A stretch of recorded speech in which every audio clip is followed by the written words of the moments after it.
It is my immense pleasure to introduce our first speakers of Marketing Reloaded 2021. Selina Bieber, she's a Senior Regional Director of GoDaddy for Middle East, Turkey, and South Africa. And our one and only Valentina Primo, CEO and founder of Startup Without Borders. Selina and Valentina will be sharing the panel From Domain to SEO, Secrets to Building Your Website. In this idea and this search for the perfect domain, how important it is to have the .com, right? Because early in the days of the internet, everyone was .com, and then we started seeing that actually those domains usually are either taken or very, very expensive. What are the other best performing alternatives that you could recommend? This is one of the most common questions we receive when it comes to domain names. And .com is the global standard. It's been around for years. And most people, especially that want to do international, most businesses that want to do international business, they do want to have the .com. And I think it's important to understand that it's familiar because it's got so many years of being around. We do see that it's the default option and would recommend it. But that's not to say, we hear talk around what about the other new, we call them new domain name extensions. And so there's this next gen and the talk about domain name authority and how this affects search rankings. So if we address these sort of one by one, firstly, it comes down to branding. So again, if you have a new brand and you want to make the domain name part of that brand, there are some really fun different applications and executions that you can think of. For example, the .ist extension, it stands for Istanbul. There's .istanbul and .ist. In MENA, we see .me, representative of the MENA region. So a company that may be serving the entire region, they'll opt for the .me. Or it could also mean a personal profile page. .shop is sometimes a variation for different businesses. They may have an e-commerce arm that they want to drive traffic to. So it depends on how you want to build your online brand and what the benefit of a domain name is. But when we look at the topic of domain name authority, and domain name authority is really about how the internet views your online real estate. And this is, it relates to your search engine ranking score, and it's analyzed on a basis of different factors. It's looking at the total number of links, the overall traffic trends, looking at how your visitors are coming to your site. Are they bouncing or are they not bouncing? But I think it's important to understand that it's always about the content that's on your website. A user wants to come to your website and find the content that they're searching for. So matching the search engine results with the content on your website and then looking at how that relates to your domain name, that's truly important. But ultimately, like I said, I know some people that have, why don't you choose a .com? It's often because the .com has already been registered.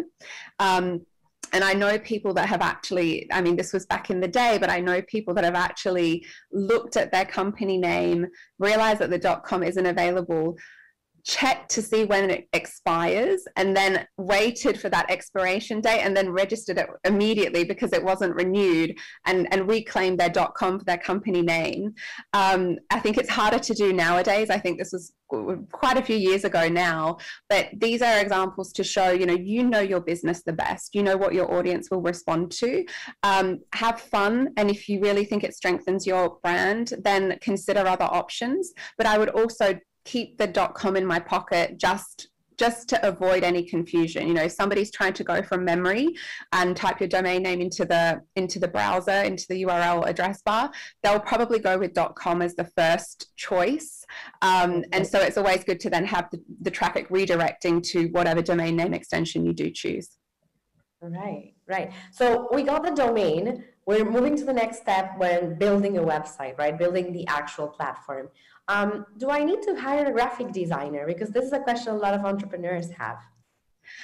I think you first have to look internally and understand what are your technical skill set, what is the requirements of your business from a website, what are your expectations, and then what is your budget and time. So some people, they want to do it themselves, they want to own the experience end to end. And I think what we are especially trying to do at GoDaddy is make these options accessible to everyone. So you are able to do it yourself. There are easy do-it-yourself tools, whether in English or Arabic for the MENA region. You can choose, and basically the logic there is I go in, I look at the different templates or the industry that I'm active in, and then I'm given a pre-populated kind of website, and then I can customize it however I want. And there's no requirement for technical knowledge there. So you can build a very aesthetically pleasing website. But other people, they say, listen, I don't want to go down this path. I've got enough budget that the website plays a more critical role for me. I want to have a professional do it first.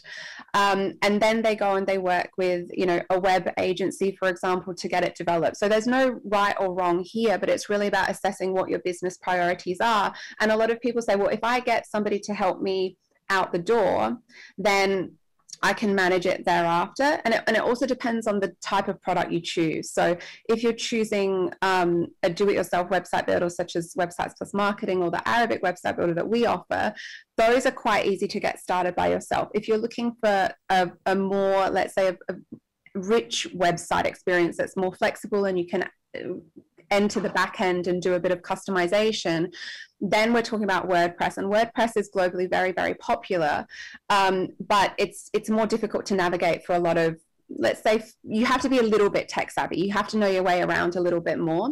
And so that can be, we've heard a lot of people get stuck through that process. I think it's also important to note, sometimes you'll see different integrations. And for example, we at GoDaddy, we're also offering what we call a kind of free build service. So just to get people started, if they connect with our guides, we kind of say, okay, we'll build a basic website framework for you if you buy one of the website builder plans, and then you can get up and running and kind of find your feet. But as time goes by, it's much easier to get the hang of it. It's like, it's like riding a bike. If you get on and you start fiddling, it starts to become fun as well, because then you see that website coming up. And especially if it's a more marketing focused website, if you want to truly make the content look and feel your own, it's always good to just do a run over yourself. I think this is sort of my personal view from a marketing communications perspective. Right.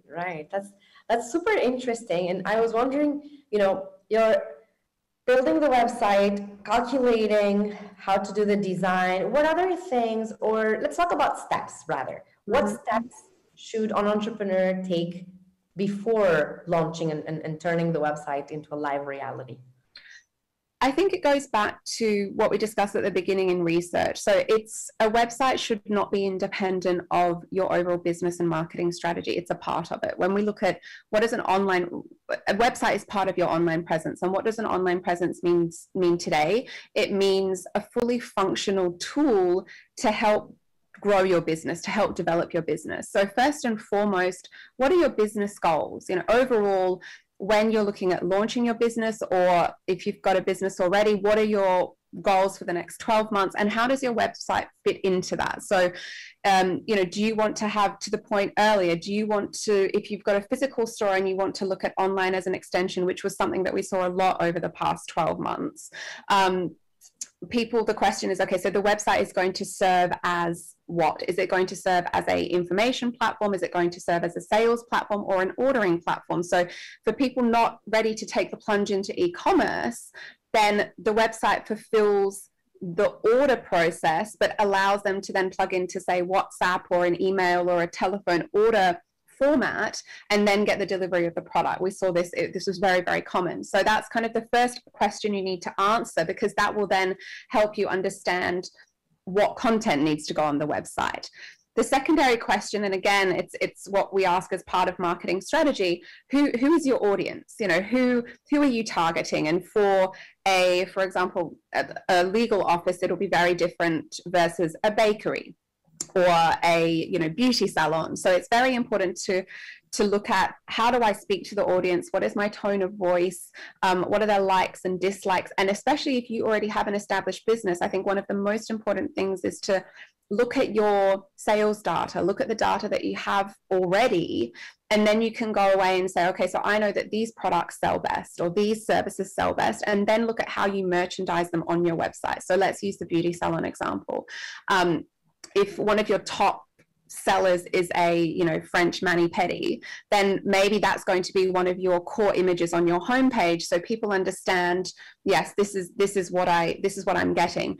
And interestingly, I had a kind of mentorship session a couple of weeks ago, and we were talking about imagery used on the website and on the app, and one of my questions was, do you want to use real imagery or do you want to use animated imagery? Because as a potential consumer, as a potential customer, I struggled to link the animated image with the actual service. So this is another conversation to have, and it also leads on to the part of, are you speaking with your potential audience? Are you doing research? Are you asking them questions? And if you have a design framework in mind, get them to test it, get them to have a look and share feedback, because it will ultimately make your end product better.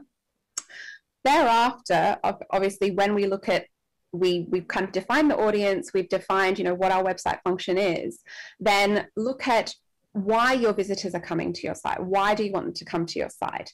And answer that question, why they should come. What are the pain points that you're solving for? So that should again be on the core pages. So if they're coming to the homepage, that information should be on the homepage, the answers to those questions.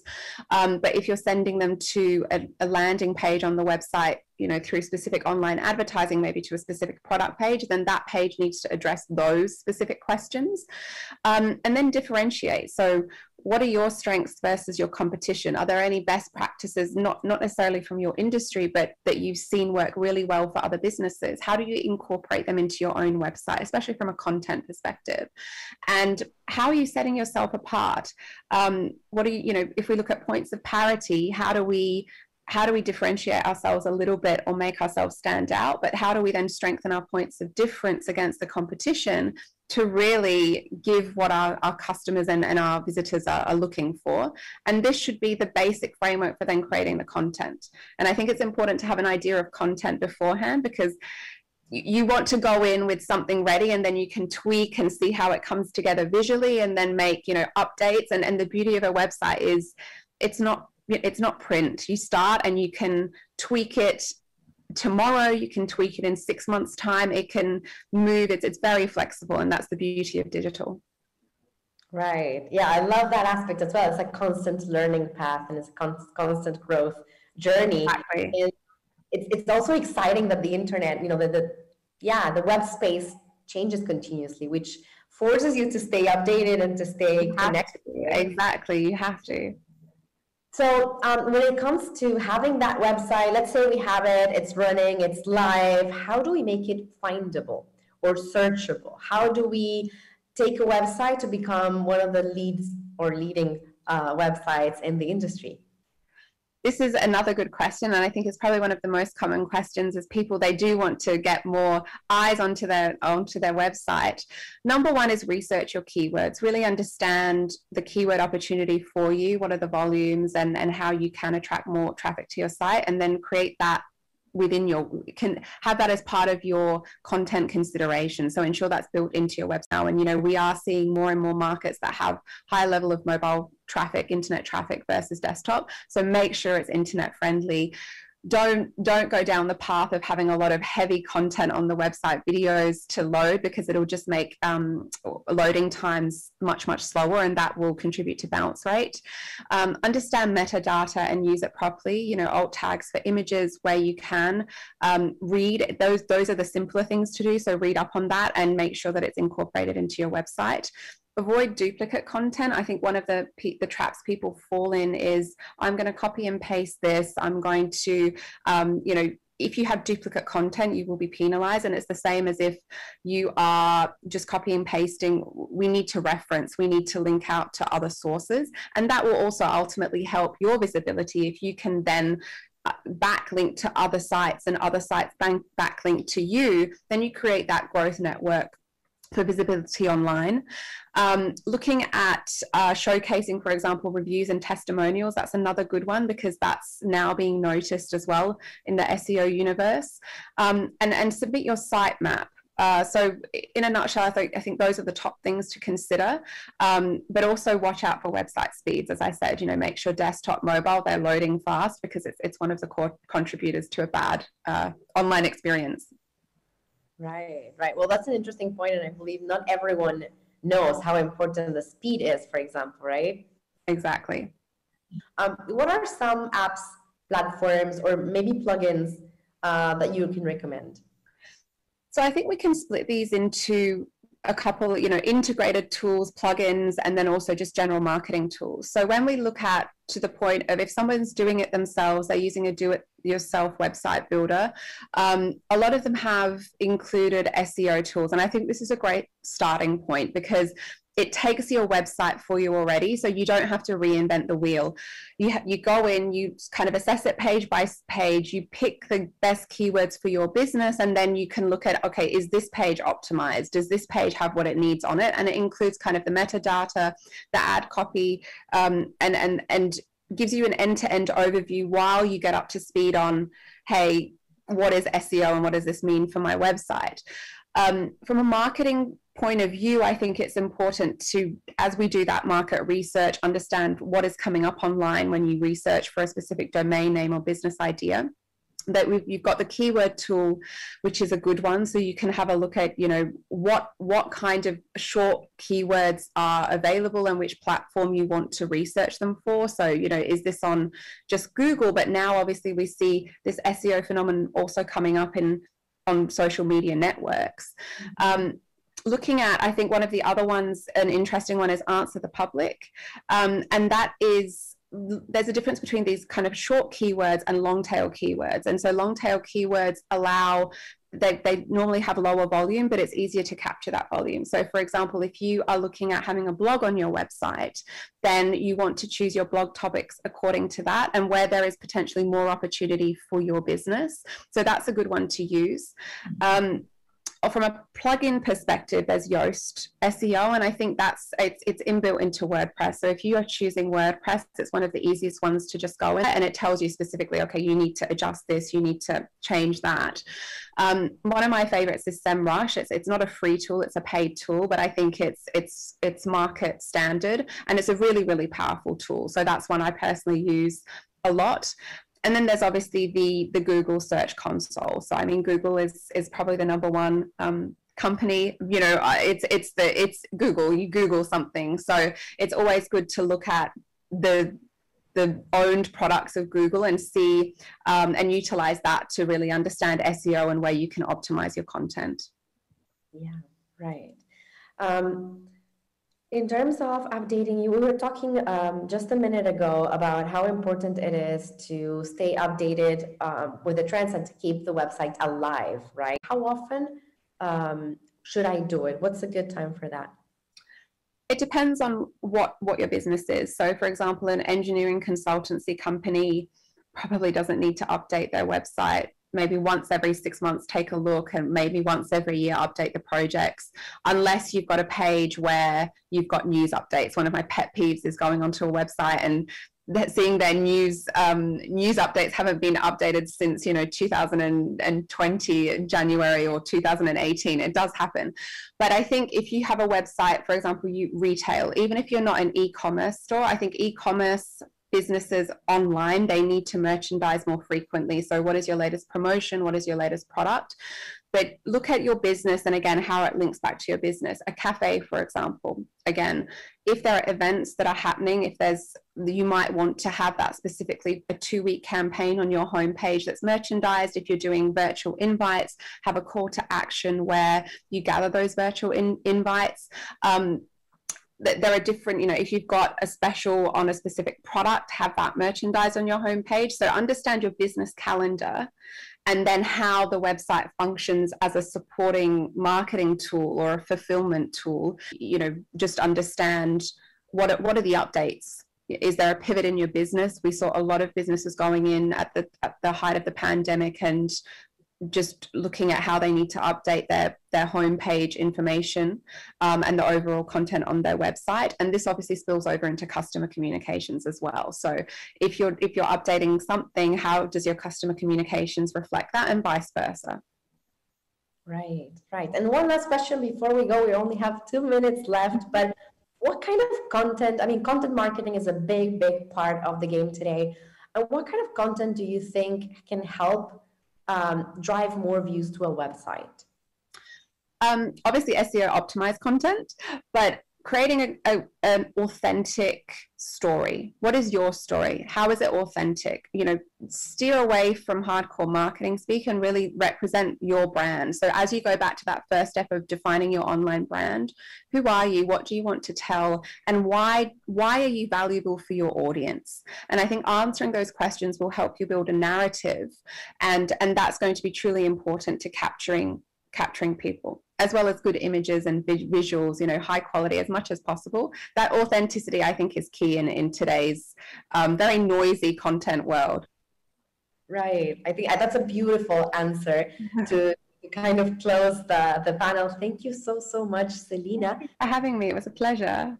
And I wanted to share one reminder for all of our audience at Marketing Reloaded, because GoDaddy and Startups Without Borders joined forces very recently, and we're running a course called Start and Grow Online with GoDaddy, in which you can learn to build your website in only 4 hours. So we'll be sharing the link here on the homepage of Marketing Reloaded so that you can register, apply, and participate on this free course. Thank you so much again, Selina. Pleasure. Thank you.